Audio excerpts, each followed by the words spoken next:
warahmatullahi wabarakatuh. Waalaikumsalam warahmatullahi wabarakatuh.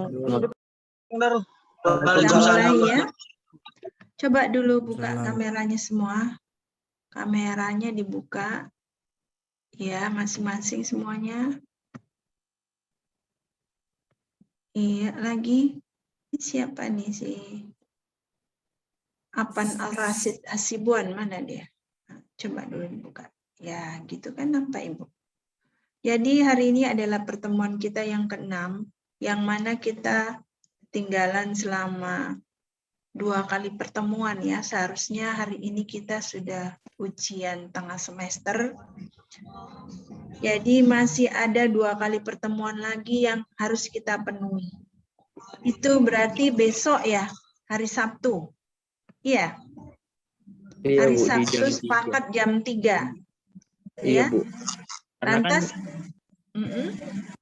teman-teman juga ada yang kerja juga, Bu. Itu bagaimana, ya. Bu? Jadi untuk ujiannya mungkin minggu depan ya. Ya hari Senin atau hari apa, gitu. Iya. Kalau besok jam 3 kita pertemuan ke-7. Nanti di pertemuan ke-8 kita baru UTS. Gitu kan? Atau besok sekalian UTS bisa. Kalau jam 3 itu kan kita 2 SKS. Bisa. Sore kita lanjut ujian. Bisa. Bisa. Gini, Bu, maaf, izin, Bu, izin. Di jam, kalau di sorenya kan ada juga matkul yang belum habis ya. Selesai, Bu. Jadi kalau dilanjutkan untuk UTS kayaknya nggak bisa juga, Bu. Oh, nggak bisa, ya udah oke. Kalau gitu kita buat minggu depannya aja lagi ya. Oke. Jadi hari ini kita akan membahas mengenai ruang vektor. Udah pernah kalian mendengar istilah vektor? Apa itu vektor? Vektor itu apa? Ciri-cirinya. Besaran pokok. Kayak besaran pokok Vektor gitu. dia memiliki besar dan memiliki arah. Kita bisa gambarkan garis tanda panah, itu namanya vektor ya. Jadi vektor itu ada pada ruang 2 dimensi dan juga bisa berada pada ruang 3 dimensi. Nah, ataupun ruang ke N. Ya. Jadi di sini apa itu sebenarnya ruang vektor? Sesuatu hal yang memenuhi bahwasanya suatu vektor memiliki ruang vektor itu ada beberapa syarat yang harus dipenuhi. Ya. Ayo masing-masing kita perhatikan sejenak ya. Kita tidak lama-lama, kita sebentar aja. Nanti materi juga sudah Ibu kirim ke e-learning. Bagi yang mau mendownloadnya juga sudah bisa. Ya. Jadi kita perhatikan sini sebentar. Oke. Ini kita perhatikan. Ya. Jadi di SMA juga sudah pernah belajar apa itu vektor. Ya. Jadi vektor itu ditandai semacam ini ya. Kalau di matematikanya penulisannya seperti ini, U kecil, ya, mewah sekali. Dan W, ya. Jadi misalkan vektor U, vektor P, dan vektor W adalah unsur pada ruang P. Ruang P ya, ruang tertentu. Dan K, L merupakan skalar bilangan real. Artinya apa? Setiap bilangan real itu bisa kita gantikan di K sama L ini. Maka P dinamakan ruang vektor jika memenuhi syarat berikut. Jadi, ruang P ini dikatakan ruang vektor itu harus memenuhi syarat-syarat. Syarat-syaratnya apa? Ini dia. Yang pertama, jika vektor U dan vektor P adalah vektor-vektor pada ruangan pada P, maka apabila vektor U ditambah vektor P berada pada P juga. Itu salah satu syaratnya. Ya, jadi kalau suatu vektor kita jumlahkan, misalnya ada 2 vektor, vektor U dan vektor P. Berada pada P, maka kalau dijumlahkan, dia juga harus berada pada pi juga. Nah, itu syarat yang pertama. Syarat yang kedua, dia bersifat komutatif. Artinya apa? Kalau dia dijumlahkan, vektor U ditambah vektor pi sama dengan vektor pi ditambah dengan vektor U. Artinya apa? Kalau dia penjumlahannya itu dia posisinya di depan dengan di belakang, tetap nilainya sama, ya. Itu bersifat komutatif. Dan juga dia bersifat semacam ini ya. Nah, distributif, ya, bisa dikeluarkan seperti ini, dia nilainya tetap sama walaupun dia di dalam dan di luar perpindahannya. Yang keempat, terdapat vektor 0 di pi. Artinya apa? Di ruang pi itu dia ada namanya vektor yang pada titik yang tidak mempunyai besar. Artinya vektor 0, sehingga apabila suatu vektor ditambah dengan vektor yang tidak mempunyai besaran, maka nilainya adalah sama dengan vektor itu sendiri. Ya, untuk setiap vektor U di pi di ruang tersebut, gitu maksudnya. Untuk setiap vektor U di pi terdapat minus U di pi yang dinamakan negatif vektor U. Sehingga apabila negatif dijumlahkan dengan yang positif, sehingga kita dapatkan nilainya adalah 0. Gitu, ya. Jika K adalah sebarang skalar dan vektor U berada di pi, maka K dikali vektor U berada di pi juga. Jadi semuanya harus memenuhi. Apabila vektor-vektor tersebut kita jumlahkan, kita kalikan dengan skalar, nilai yang ada dari hasil penjumlahan dan pengurangan tersebut, dia tidak lari dari ruang pi. Itulah yang dinamakan dengan ruang vektor. Jadi kalau tidak memenuhi itu, dia tidak dikatakan ruang vektor. Ya. Kita lanjutkan lagi di sini.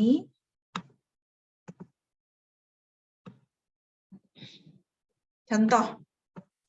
Berikut adalah beberapa contoh ruang vektor.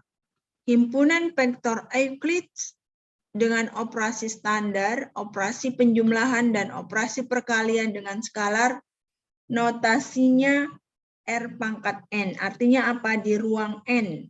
Himpunan polinom pangkat N dengan operasi standar bentuk umum polinom orde ke N, maka akan berlaku semacam ini. Ya, polinom ini artinya apa? Terdiri dari berapa banyak variabel, X1, X2, dan X sekiannya. Maka dinamakan polinom. Operasi standar pada polinom orde ke N akan berlaku semacam ini. Ya. Jadi notasi untuk ruang vektor ini adalah P ke N. Ya, gitu. Ini adalah beberapa contohnya ya. Lantas ruang N Euclid secara geometrik vektor-vektor di ruang dimensi 4 dan seterusnya belum bisa digambarkan, tapi operasi-operasi vektor masih sama seperti pada vektor-vektor di ruang dimensi 2 dan ruang dimensi 3. Orang yang pertama kali mempelajari vektor-vektor di ruang ke N adalah Euclid, sehingga vektor-vektor yang berada di ruang dimensi N dikenal sebagai vektor Euclid. Sedangkan ruang vektornya disebut ruang ke N Euclid. Contoh vektor di ruang N Euclid adalah vektor A sama dengan A1, A2 hingga AKN, seperti halnya di ruang dimensi 2 dan ruang dimensi 3. Dua vektor U sama dengan U1, U2, dan U ke N. Begitu seterusnya ya. Jadi beberapa sifat yang berlaku pada ruang vektor Euclid adalah semacam ini. Ya, sama, ini komutatif ya, distributif, dan apabila dijumlahkan dengan vektor yang bernilai 0 ataupun tidak mempunyai besar, dia akan kembali ke nilai awalnya. Ya, jangan bingung dengan tanda ini hanya sebagai tanda aja. Artinya apa? Ini adalah komutatif penjumlahan apabila dia ditulis di awal dengan di depan dipindahkan tempatnya, nilainya adalah sama, begitu ya.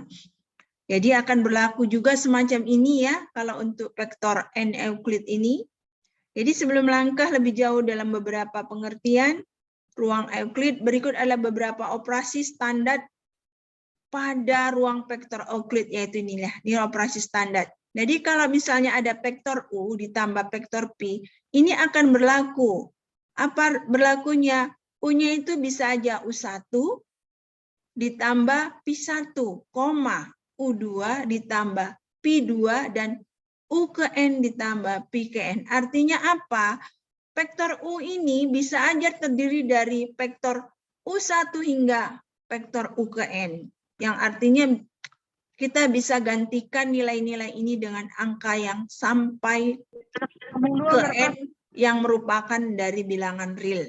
Begitu juga untuk perkalian dengan skalar, akan berlaku KU1, KU2, hingga KU ke N. K adalah sebarang skala. Sebarang skala artinya bisa aja kita masukkan K ini dengan nilai 1, 2, 3, dan seterusnya yang merupakan bilangan real.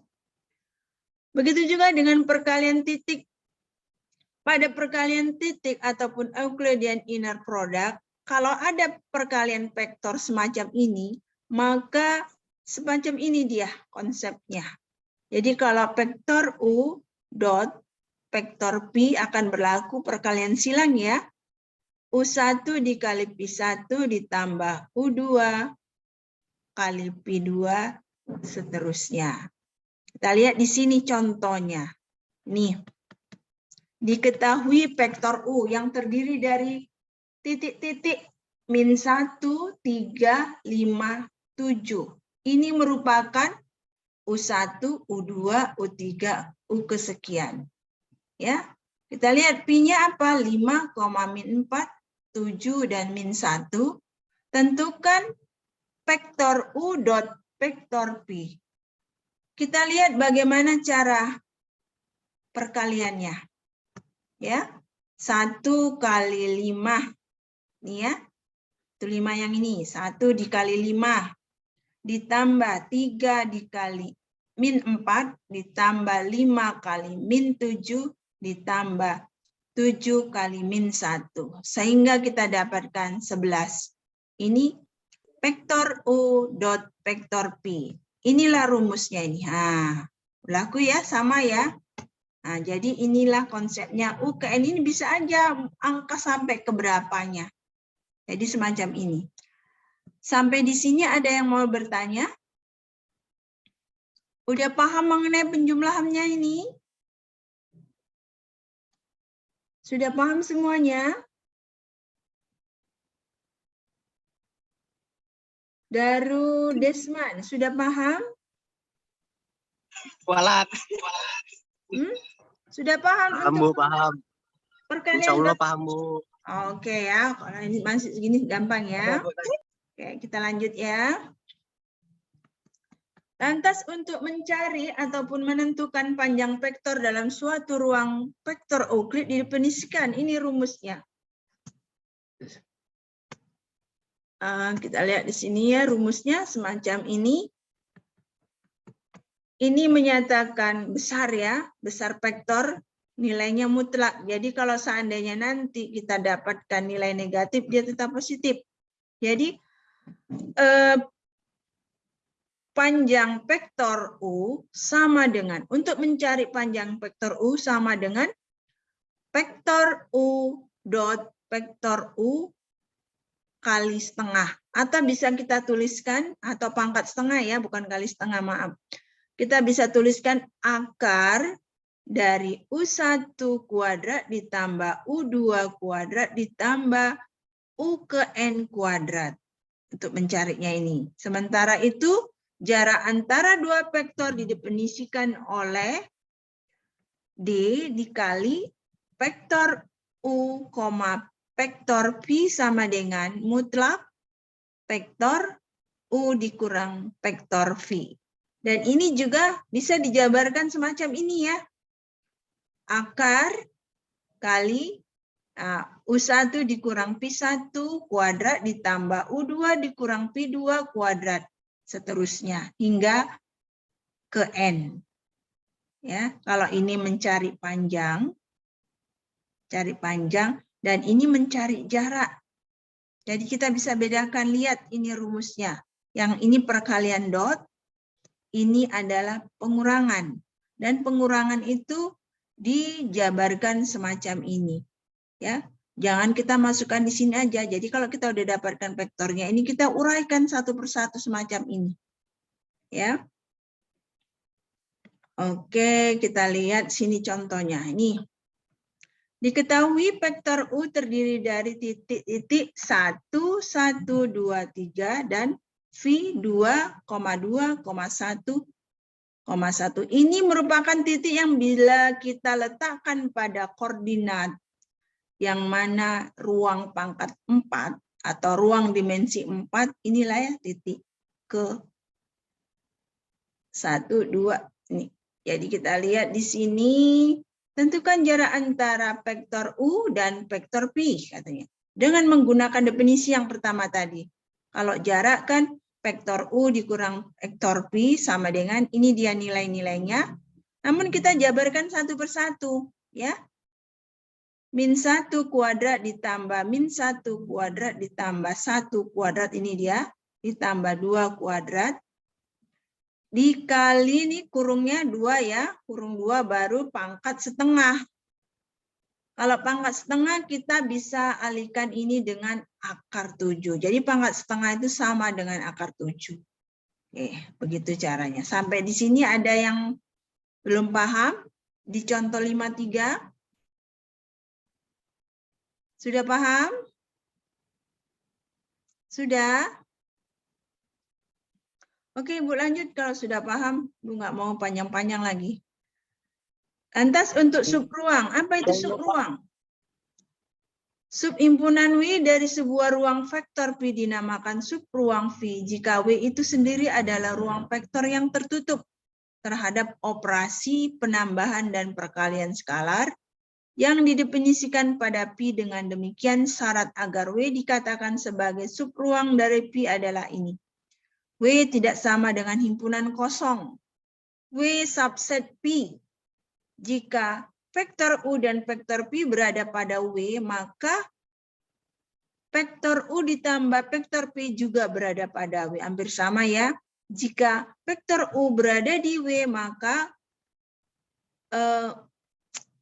K vektor U juga berada di W, di mana skalar adalah suatu skalar real. Artinya apa? Skalar ini bisa digantikan dengan bilangan-bilangan real. Gitu. Jadi contoh kita lihat di sini. Tunjukkan bahwa himpunan W yang berisi sebuah matriks, semua matriks order 2 kali 2 yang setiap unsur diagonalnya 0 merupakan subruang dari ruang vektor matriks 2 kali 2. Apa katanya? Apabila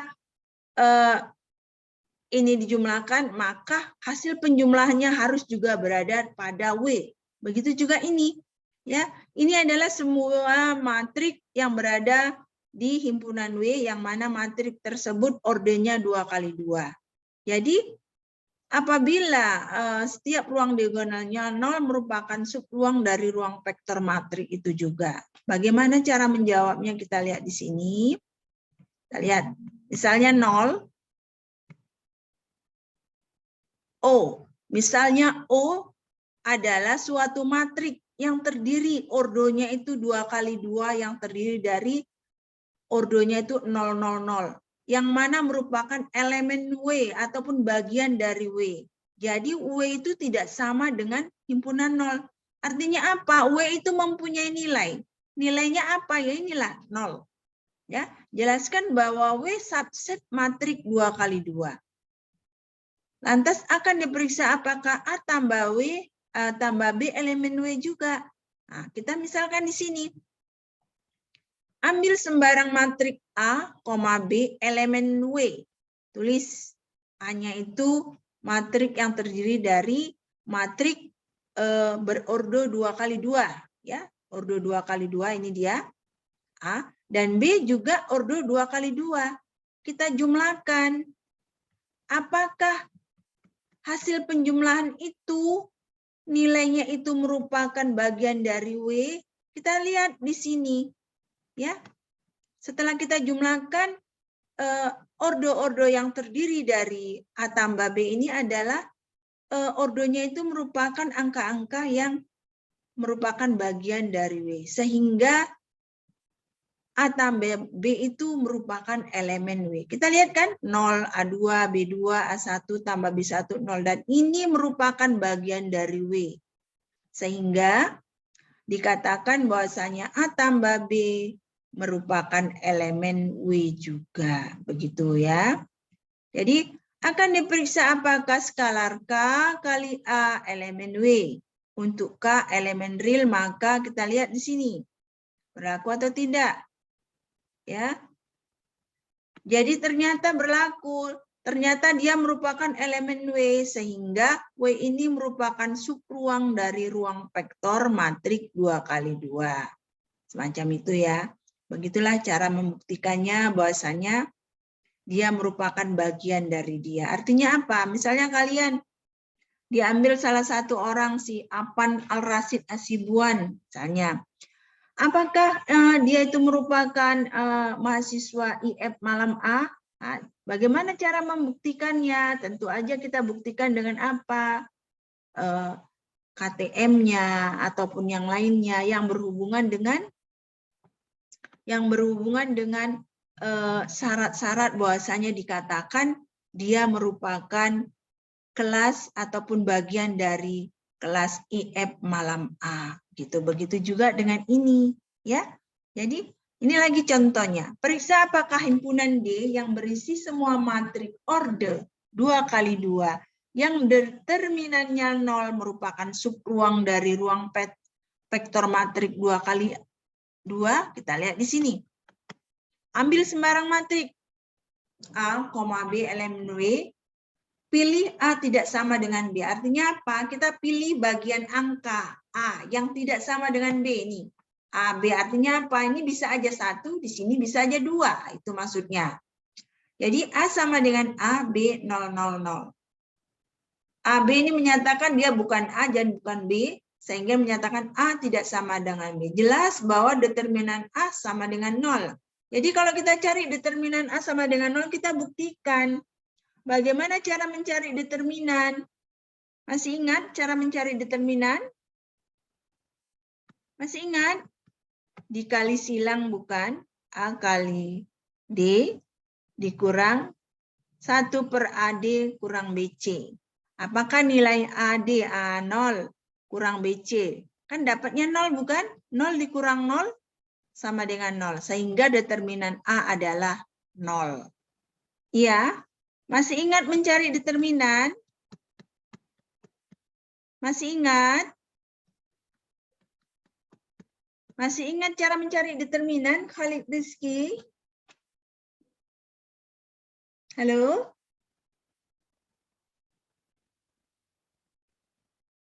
Masih ingat si Aditya Florentius? Kita banyak ya mahasiswanya, tapi di sini yang hanya impit 19 orang. Yang lainnya pada kemana semua ya? Nggak tahu, Bu. Masih ingat mencari determinan?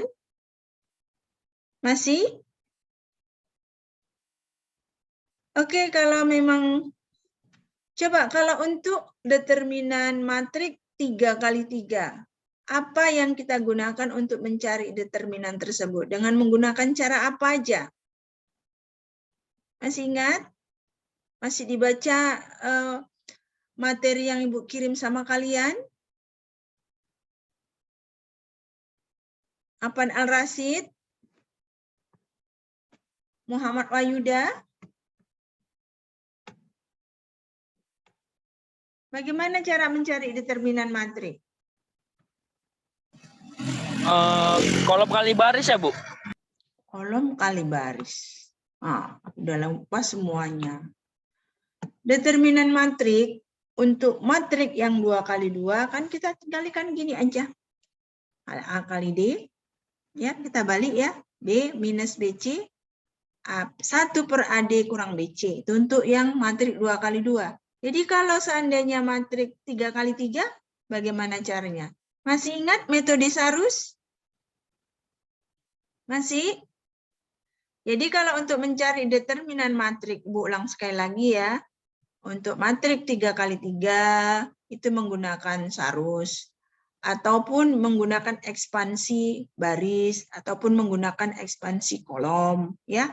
Jadi itu harus diingat. Karena kalau seandainya kalian tidak mengingat itu, kita masuk di materi yang ini, kalian nanti nggak tahu apa-apa. Apa yang Ibu itu bilang? Apa itu ruang W? Apa itu ruang P? Itu adalah, misalnya kita kalau gambarkan di dalam sumbu koordinat, kalau dia ruang 3 dimensi itu nanti ada namanya garis Z, ya, garis X, garis Y. Nah, itu kenapa dia 3? Jadi kalau ruang 4 dimensi ada lagi satu Z, Y, satu lagi W, nah, begitu. Jadi kita harus ilmu yang sudah kita punya ataupun pelajaran yang sudah diberikan itu jangan ditinggal begitu aja karena itu akan berlanjut. Itu merupakan syarat kita untuk belajar materi berikutnya. Kalau yang ini Mbak tanyakan, jelaskan bahwa determinan A sama dengan 0. Kalian kalau lupa dengan cara mencari determinan, kalian bingung-bingung kenapa bisa 0, bagaimana caranya? Coba, kenapa ini dapatnya bisa 0? Ya, 0 dikali A dikurang 0 kali B. Kan dapatnya 0 kan? 1 per sekian. Makanya determinan A itu adalah 0. Gitu. Ya. Jadi kita lihat contoh yang di sini. Ini kita lanjut aja, nanti kalian bisa ulang kembali apa itu determinan, ya, apa itu matrik inverse atau yang lainnya. Jadi di sini kita lihat contoh 56, misalkan vektor U di mana titiknya itu 2, 4, 0, dan ini kalau seperti ini adalah ruang 3 dimensi ya, karena ininya terdiri dari 3 ya, 3 titik. Dan P ini kan X, Y, Z. Ini juga X, Y, Z. Maka vektor P sama dengan 1, min 1, 3 adalah vektor-vektor di ruang 3 dimensi. Makanya ruang pangkat 3. Apakah vektor berikut merupakan kombinasi linear dari vektor-vektor di atas? Nah, kita lihat apakah merupakan kombinasi linear. Ya. Kita lihat A. Apakah kita lihat A 426, B 156, C 000. Bagaimana cara mencarinya? Kita jumlahkan. Ini adalah ini ya. Skalarnya adalah K1 dikali vektor U ditambah K2 vektor P sama dengan vektor A, akan diperiksa apakah K1, K2 sehingga kesamaan tersebut dapat terpenuhi. Ini caranya ya. Jadi kita masukkan di sini yang 2, 4, 0, 1, min 1, 3. Sementara 4, 2, 6 ini di sini kita letakkan. Ini merupakan A. Ini sesuai dengan rumusnya ini. K1, U-nya ini, K2, P-nya ini, sama dengan ini A. Nah, kita lihat di sini apakah benar. Dapat ditulis menjadi semacam ini. Ya, inilah caranya. Dengan menggunakan apa? Operasi baris elementer. Ya. Nah, coba kita peroleh ini semacam ini. Sehingga kita dapatkan ini 1,5, kita dapatkan 2. Ya. Jadi karena terpenuhinya, dengan demikian vektor A merupakan kombinasi linear dari vektor U dan P yang ditulis dalam bentuk vektor A sama dengan vektor U ditambah 2P. Ya, jadi terpenuhin ya. Nah, oke, jadi ditulis semacam ini juga. Nah, begitu seterusnya. Jadi kalian bisa lihat dan kalian bisa amati secara perlahan bagaimana mendapatkannya, kenapa bisa semacam ini jawabannya. Ya, kalian bisa analisis. Baris terakhir pada matrik ini menunjukkan bahwa sistem persamaan linear tersebut adalah tidak konsis, tidak mempunyai solusi. Jadi tidak ada nilai K1 dan K2 yang memenuhi persamaan. Ya. Begitu seterusnya ya. Jadi kalian bisa ikutin. Lantas apa juga yang dinamakan membangun dan bebas linier? Ya. Himpunan vektor S sama dengan P1, P2 dan Pkn dikatakan membangun suatu ruang vektor P jika setiap vektor pada ruang vektor P selalu dapat dinyatakan sebagai kombinasi linear dari vektor-vektor di S.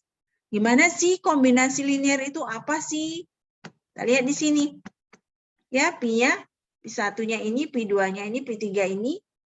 Ambil sembarang vektor di ruang 3 dimensi, misalnya U, U1, U2, U3. Jadi kalau namanya ruang 3 dimensi, tentunya matriknya ini ada 3 ya, komponennya, ordernya. Jadi akan diperiksa apakah vektor U merupakan kombinasi linear dari vektor-vektor P1, P2, dan P3. Caranya bagaimana? Kita lihat runtunannya semacam ini. Ya, kita ikutin. Ini perkalian matrik ya. Perkalian matrik. Kalau kalian lupa nanti bagaimana cara mengalihkan matrik, kalian buka lagi kembali materi-materi yang sudah Ibu kasih sama kalian. Bagaimana cara mengalihkan matrik? Bagaimana cara menjumlahkan matrik? Ibu nggak akan jelaskan lagi di sini. Karena itu aja dijelaskan. Terakhir nanti materi yang lainnya tidak bisa diterangkan lagi ya. Oke, jadi semacam itu. Jadi kalian baca perlahan-lahan